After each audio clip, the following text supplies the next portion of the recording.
สบายดีพ่อแม่พี่น้องปองปายสุขุสุคนมามื้อนี้พี่น้องสิพาพี่น้องมาลุ้นน้ำปูมองไล่มองเนาะมาลุ้นว่ามันสิถึงบ่บ่ถึงเนาะมื้อนี้สิพาพี่น้องไปเบิ่งด้วยกันเลยพี่น้องมามื้อนี้ก็มากับพ่อเฒ่าเนาะ2คนเนาะพ่อเฒ่า3คนกับพ่อเฒ่าตาเนาะพี่น้องพ่อเฒ่าตาพ่อเฒ่าข้างบ้านเฮานี่นะพี่น้อง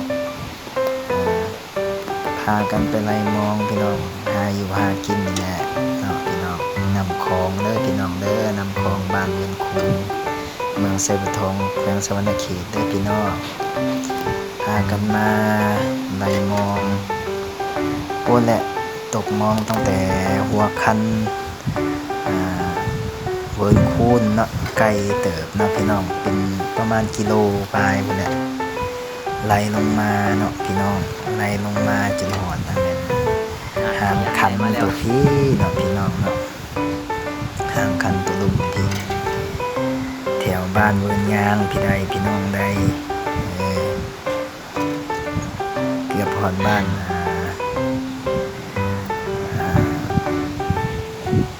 บ้านลำโหดพี่น้องเอ้ยคือว่าเลยพี่น้องกะซีและคนจนลำบากยากซาเป็นว่า พาพี่น้องไล่มองเนาะพี่น้องเนาะพาเบิ่งว่ามันเป็นจังไดเนาะว่าไล่ถึกบ่บ่ถึกมื้อนี้ลองลุ้นไปนำกันเลยพี่น้อง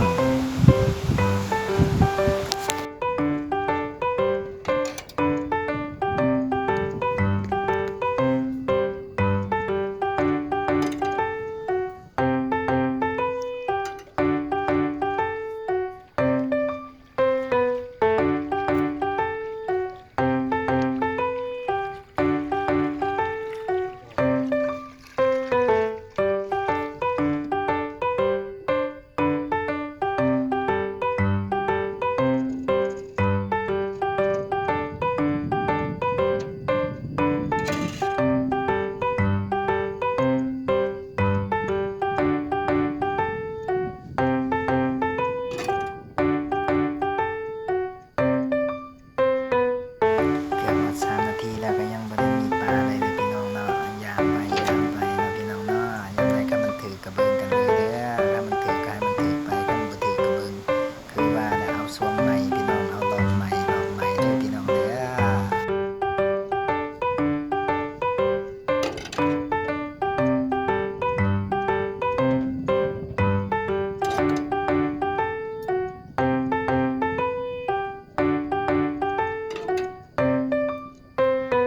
รุ่นไปนำกันเด้อพี่น้องรุ่นไปนำกัน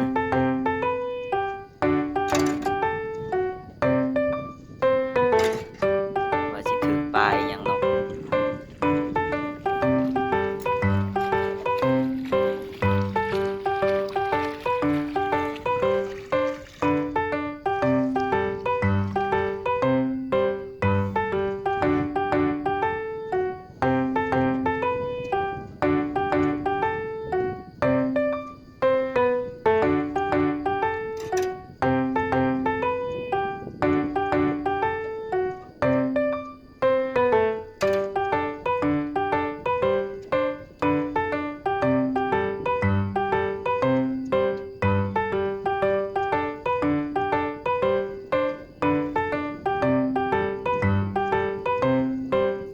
คือว่ายังมืดอยู่เนาะสิฮอด4 นาทีแล้วเนาะฮอด4 นาทีแล้วเนาะก็ยังบ่ทันได้ปลาอยู่พี่น้องนะลุ้นไปนำกันเด้อพี่น้องลุ้นไปนำกันมองของเราก็ยังยาวอยู่เด้อพี่น้องเนาะยังยาวอยู่มอง2ต่อนะพี่น้องมอง16กับมอง18เด้อพี่น้องเด้อต่อกันเนาะพี่น้องเนาะเป็น100 ปลายกว่าเมตรพุ่นแหละพี่น้อง100 ปลายกว่าเมตรพุ่นแหละโอ้ยเบาคอนพายเรือจนจะเมื่อยพี่น้องจนจะตายพี่น้องเอ้ยพี่น้องเอ้ยลุ้นไปนำกันเด้อพี่น้องเนาะเลี้ยวซ้ายเลี้ยวขวาเลี้ยวบ่าเลี้ยวซ้ายเลี้ยวขวาตลอดเลยพี่น้องย่านว่ามันสิถึงบ่ถึงปลานะพี่น้องนะเบิ่งไปนำกันลุ้นไปนำกันเด้อพี่น้องเด้อ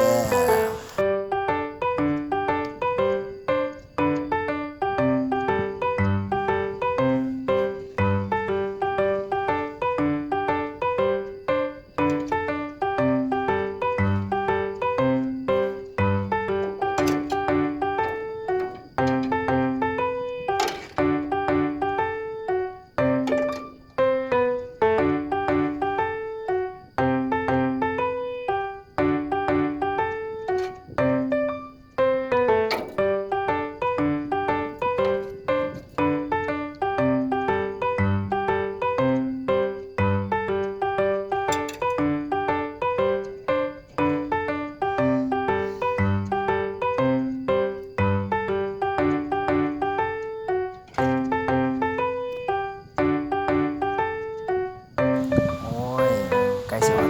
แล้วก็ยังบ่ทันได้เห็นปลาเนาะพี่น้องเนาะยังบ่ทันได้เห็นปลาเลยก็ลุ้นๆไปนำกันเด้อพี่น้องเด้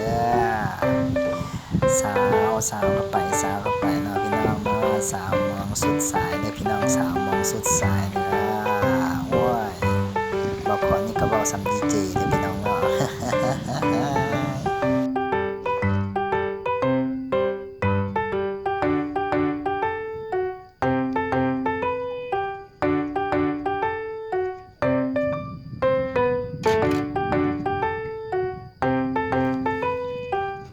นี่ปลายังนี่ปลายา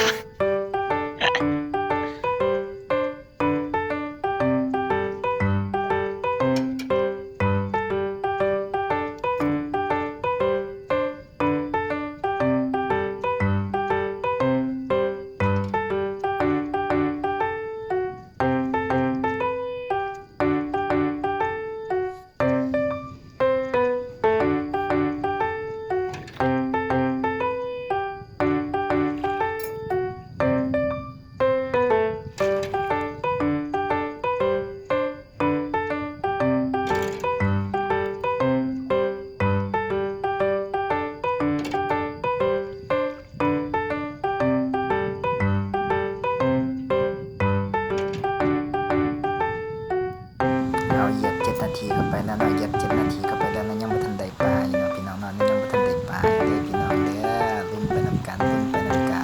หอดใส่หอดหันเนาะพี่น้องเนาะลุ้นไปนำกันเด้อพี่น้องเด้ออย่าฟ้าววางอย่าฟ้าวอ่าบ่เบิ่งนำเด้อพี่น้องเนาะเบิ่งไปนำกันเด้อพี่น้องเด้อลุ้นไปนำกันเด้อพี่น้องเนาะก่อนจะสิมีกำลังใจถ่ายคลิปให้เบิ่งกันนะพี่น้องนะโอ้ยเว้าซ้ำดีเจนี่ว่าบ่คอนนี่นะเนาะ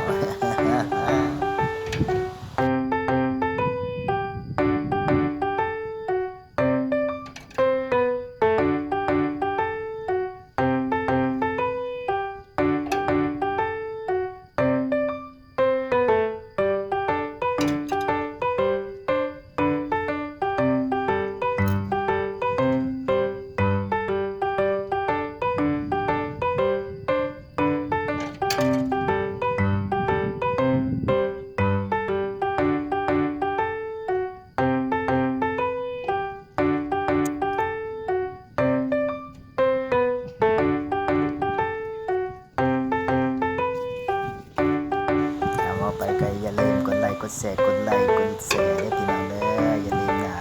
อย่าลืมกดไลค์กดแชร์นำให้พี่น้องเนาะกด Subscribe ก็ดีนะพี่น้องเนาะพี่น้องก็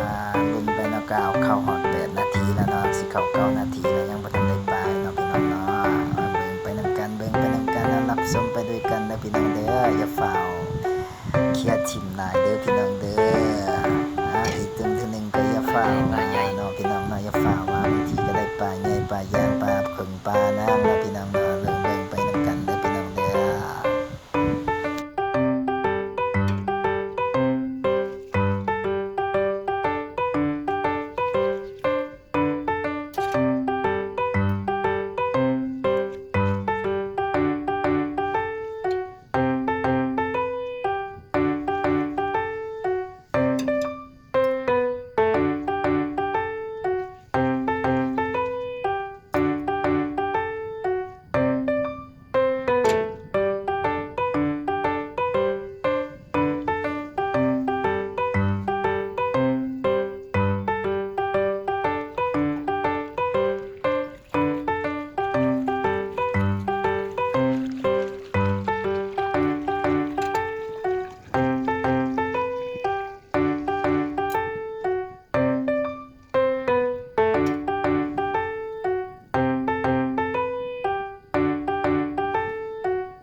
นี่พี่น้องขึ้นมาแล้วเด้พี่น้องเออ โอ้ปลาอย่างนี้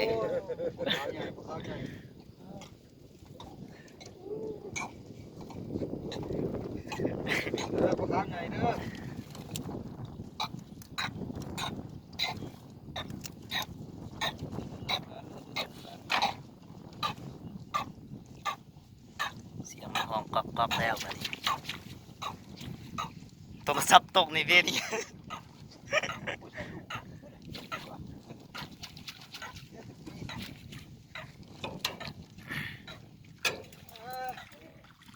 ยังมาตัวนี้กับปลาย่าง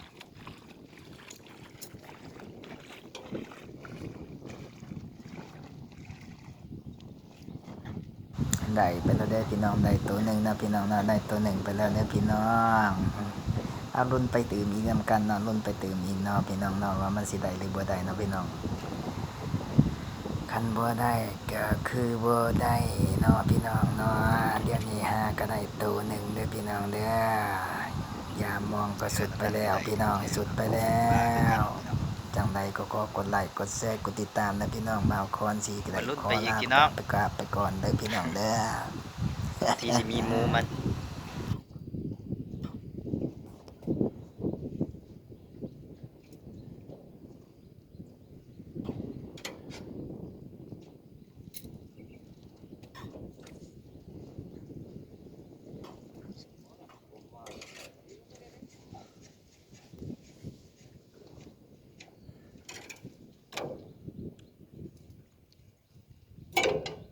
นี่แบตเตอรี่เตือนแหละ